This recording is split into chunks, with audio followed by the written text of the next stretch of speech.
o Alerta Geral. Bate-papo político com os jornalistas Luzenor de Oliveira e Beto Almeida. Vamos começar o bate-papo político com informações na área eleitoral. Alerta Geral. Eleições 2024. A movimentação nos bastidores políticos da corrida eleitoral em Fortaleza. Estamos entrando na reta final do prazo para convenções e os partidos avançam na definição das chapas majoritárias. Agora é o presidente da Assembleia Legislativa e pré-candidato do PT, Evandro Leitão, que anuncia a deputada estadual Gabriela Aguiar como vice na chapa da coligação liderada pelo PT. Quem chega agora com mais informações é o repórter Carlos Alberto. O presidente da Assembleia Legislativa e pré-candidato do PT à Prefeitura de Fortaleza, Evandro Leitão, anunciou nesta segunda-feira a médica e deputada estadual Gabriela Aguiar do PSD como nome escolhido para a candidata a vice. Gabriela está no primeiro mandato e é filha do ex-vice-governador Domingos Filho e da prefeita de Tauá, Patrícia Aguiar. Gabriela, segundo Evandro Leitão, é uma jovem com muito talento, médica competente, que tem feito um grande trabalho no seu mandato de deputada na defesa de pautas importantes, principalmente das mulheres e dos idosos. Evandro disse ainda que Gabriela se soma a esse grupo de tantos e tantas que sonham com uma Fortaleza mais justa e desenvolvida. A indicação de Gabriela Aguiar consolida ainda mais a parceria da família do ex-vice-governador Domingos Filho com um grupo liderado pelo ministro da Educação Camilo Santana. Em 2022, Domingos compôs como vice a chapa de Roberto Cláudio do PDT ao Palácio da Abolição. Saiu derrotado, mas aos poucos negociou o retorno do PSD à base do governo do Estado. O PSD passou a ocupar cargos na administração estadual. E na montagem do Palanque de 2024, Domingos costurou e mostra força ao emplacar a filha como vice de Evandro Leitão. Com redação do Ceará Agora, Carlos Alberto. A vice essa vaga, jornalista Beto Almeida, no primeiro momento estava na linha de prioridade do MDB, do Republicanos e também do PSB. Se houve queda de braço ou não, nós ainda não temos detalhes sobre os critérios, sobre as articulações que desembarcaram, que levaram o PSD de Domingos Filho a indicar Gabriela Aguiar como vice de Evandro Leitão. O certo é que também no primeiro momento a preferência de Evandro, assim como de lideranças dos partidos que integram a aliança liderada pelo Partido dos Trabalhadores, era a preferência por uma mulher. E no perfil escolhido caiu Gabriela Aguiar, mostrando ao mesmo tempo a força e a reintegração por completo de Domingos Filho à base partidária do Palácio da Abolição. Lembrar que em 2022, Domingos Filho integrou a chapa como vice de Roberto Cláudio, naquele momento pelo PDT, na disputa pelo governo do estado. Domingos rompeu em 2021, 2020, a aliança com o grupo de Cid Gomes, com Camilo Santana, depois ficou no palanque de oposição com Roberto Cláudio e Ciro Gomes. Repito, foi vice em 2022. Em 2023 se reaproximou do Palácio do Planalto.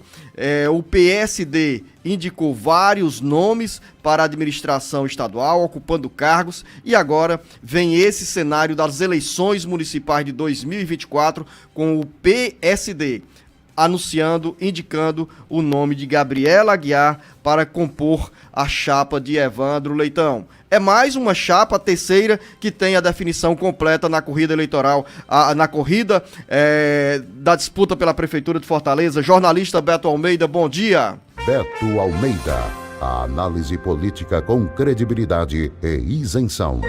Bom dia, Luzenor. Bom dia novamente aos nossos ouvintes. Pra você ver o que é a dinâmica, né, da política, Luzenor. A gente lembra aqui, por exemplo, que ali pelo mês de abril, o PSB fez todos aqueles movimentos pré-eleitorais de olho exatamente numa vaga de vice para compor com Evandro Leitão. E esses movimentos incluíram exatamente a então secretária de Cultura, Luísa Sela. Ela se desfiliou, aliás, ela se filiou ao partido, ela transferiu o domicílio eleitoral dela de Sobral para Fortaleza, exatamente para se tornar uma opção para a formação dessa chapa com Evandro Leitão. Deixou a secretaria, criou-se a expectativa, lá pelo final do mês de abril, ninguém tinha praticamente dúvida nos bastidores de que ela seria exatamente o nome a ser escolhido para compor com Evandro essa chapa. Era mulher, filha de Isolda Sela, enfim, tinha muitas credenciais. Mas aí entra no cenário uma dupla. Luiz Gastão, deputado federal, presidente do PSD municipal, Domingos Filho, presidente do PSD estadual. Domingos Filho, como você bem citou, para a gente falar dessa dinâmica na política, em 2022, nas eleições estaduais, ele rompeu com o PT e foi exatamente ser o vice de Roberto Cláudio. Logo após a vitória de Elmano, pouco tempo, em 2023, o PSD rompe com o PDT, e em pouco tempo depois entrega todos os cargos que tinha na prefeitura e volta para a base de onde ele tinha saído. Resultado disso é que essas negociações avançaram e a gente diz o seguinte, não se sabe ainda nos bastidores, na realidade, se isso transcorreu, essa decisão foi tranquila. O fato é, nessa corrida, o PSD literalmente atropelou o PSB de bola. Mesmo que o PSB diga que não brigou por essa vaga, não é verdade. Ele pode ter aí outras negociações. A gente fica se perguntando o seguinte,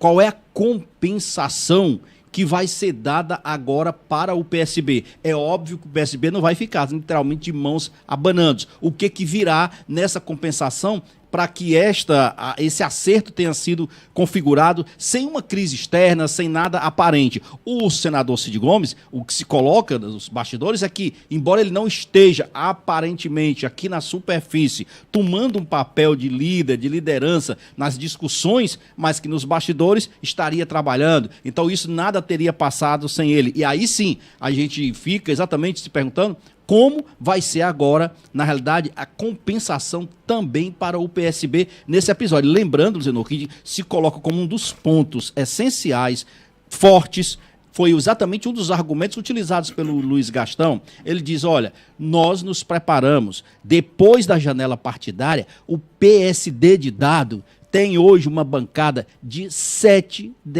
vereadores na Câmara Municipal de Fortaleza. Ele tem 3 deputados federais que juntos somaram 180 mil votos. O PSB tem 2 e continua exatamente com seus 2 vereadores na Câmara Municipal de Fortaleza. Jornalista Beto Almeida, Evandro Leitão é o terceiro pré-candidato à Prefeitura de Fortaleza a definir a chapa completa. Claro que a chapa ainda vai ser homologada na convenção que está programada para o próximo sábado no Centro de Formação Olímpica no bairro do Castelão, em Fortaleza, provavelmente com a presença do presidente Luiz Inácio Lula da Silva. Provavelmente não, já está confirmada, né, jornalista Beto Almeida? Então, além de Evandro Leitão, nós temos a primeira definição, foi do candidato do PSTU, José Batista, que escolheu como vice, me traga o nome, jornalista Beto Almeida, e no domingo a convenção do PDT, que oficializou a chapa José Sarto, candidato à reeleição, com o atual vice-prefeito do PSDB, o Elcio Batista. Mas vamos ter outras definições e provavelmente, Beto Almeida, com chapas puras na corrida pela Prefeitura de Fortaleza. O deputado federal André Fernandes anunciou nessa segunda-feira que fará a convenção partidária no dia 3, ou seja, sábado, para homologar a candidatura dele. O PL vai homologar a candidatura de André Fernandes. Até o momento não tem nome de vice definido, mas o que chamou a atenção foi o anúncio de André Fernandes de que fará uma convenção sem público, fechada. Todos estranharam, mas na justificativa de André Fernandes é para evitar possíveis multas da Justiça Eleitoral, o que não é comum e pouco provável, como já aconteceu em outras convenções partidárias e nas convenções, porque é um espaço democrático, aberto para participação de um público de um modo geral, sem essas restrições da legislação eleitoral. Bom, Luciano, a gente já tem aí pelo menos metade, vamos dizer assim, dos pré-candidatos com os seus vices já bem adiantados. Você perguntou a vice do Zé José Batista, que foi o primeiro a realizar a sua convenção e a definir a seu vice, vai ser aqui a Maria de Lourdes Gonçalves. Ela é aqui mesmo de Fortaleza, trabalhou no Sindicato dos Trabalhadores em Informática, onde iniciou a participação dela no movimento em defesa de direitos trabalhistas e ingressou no Serviço Público Municipal. Portanto, hoje é diretora do Sindicato dos Servidores Públicos de Fortaleza e é a vice de José Batista. Aí veio depois a indicação do PSDB, confirmando o nome do Elcio Batista, para acabar, inclusive, com muitas especulações que existiam, né, dizendo aquelas fake news que circulavam, informações que circulavam, enfim, tá aí tudo confirmado. No caso aqui do Evandro, a gente já caminha para o terceiro, está definido, o nome da Gabriela, e aí a gente tem agora PL, entre os, eu estou colocando aqui os outros candidatos, são 3 definidos. Vamos colocar os outros 3 que estão melhores situados nas pesquisas até agora de intenção de voto. A gente tem o PL, a gente tem o União Brasil e a gente tem o Novo, né, do senador Eduardo Girão. O que ocorre? Você citou o caso do André Fernandes. O André Fernandes, Luciano, na realidade, ao que tudo indica, ele não conseguiu foi agendar a presença das lideranças nacionais que ele queria para impactar no lançamento, né, aliás, na homologação da candidatura dele aqui na convenção. E isso não aconteceu. Agora, a desculpa de que ele diz é o seguinte, de que ele está sendo perseguido pelo sistema, que até agora ele é o único pré-candidato que foi multado por propaganda irregular. E ele diz que isso é uma perseguição. Ora, qual é a diferença, Luciano, entre o fato dele ter sido multado lá naquele evento que ele fez de lançamento de pré-candidatura, olha a história, e uma convenção? A convenção é um ato formal, oficial, reconhecido pela Justiça Eleitoral, onde os partidos políticos, oficialmente ali, obrigatoriamente até, eles têm que apontar a composição partidária de aliança que vai compor aquela chapa e os nomes oficiais do candidato a prefeito e a vice. Ele nem tem ainda um nome para ser vice dele e, na realidade, não tinha nenhum problema ele realizar aquele ato que ele realizou como pré-campanha. Aquele sim, era um ato irregular, era propaganda antecipada, era tudo irregular e ele poderia ter feito aquela grande big festa durante a convenção, que é um ato democrático, aberto a esse tipo de manifestação. Ou seja, lá não. Beto, então está explicada a decisão do deputado André Fernandes em realizar essa convenção do PL fechada, sem público.